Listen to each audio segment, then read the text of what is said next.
मुफ्त में आजादी मिलती नहीं है दोस्तों. मुलांना बघा, लक्षपूर्वक ऐका, शब्दाचं महत्व लक्ष द्या. मुफ्त में आजादियाँ मिलती है दोस्तों.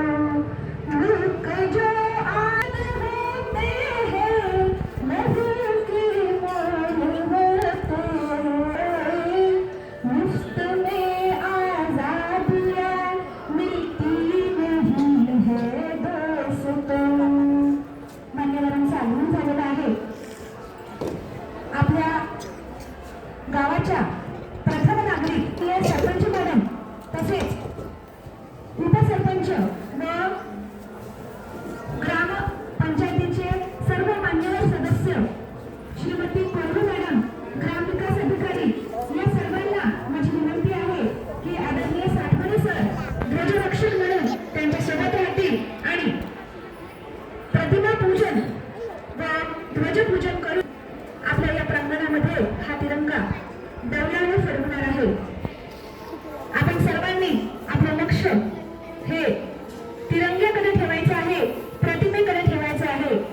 आपल्या समोर राष्ट्रपिता महात्मा गांधी ज्यांनी सत्य अहिंसेच्या तत्वावर प्रचंड ब्रिटिश राजवटीला परतून लावलं आणि भारतरत्न डॉक्टर बाबासाहेब आंबेडकर ज्यांनी आपल्याला अधिकार दिले, आपल्याला कर्तव्यांची जाणीव करून दिली आणि संविधानाची निर्मिती केली.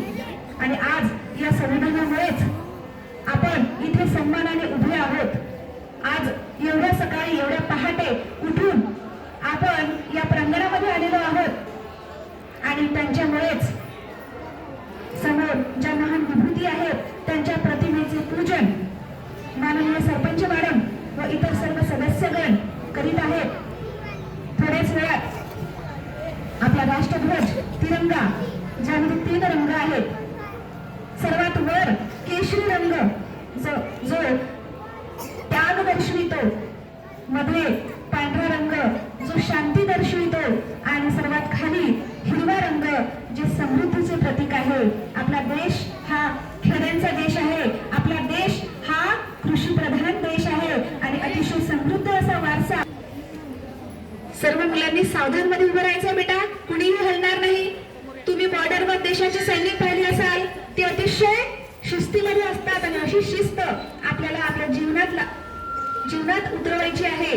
त्यामुळे आता सर्वांचं लक्ष फक्त आणि फक्त समारोहाकडे. प्रतिमा पूजन चालू आहे आणि आता ध्वजारोहणासाठी सर्व मान्यवर सज्ज आहेत. आपल्या सर्वांचं लक्ष बेटा फक्त कार्यक्रमाकडे असलं पाहिजे. आणि आपली शाळा अतिशय सुंदर दिसते आहे, आपला देश अतिशय सुंदर आहे आणि त्याचा अभिमान आपल्याला बाळगायचा आहे. तर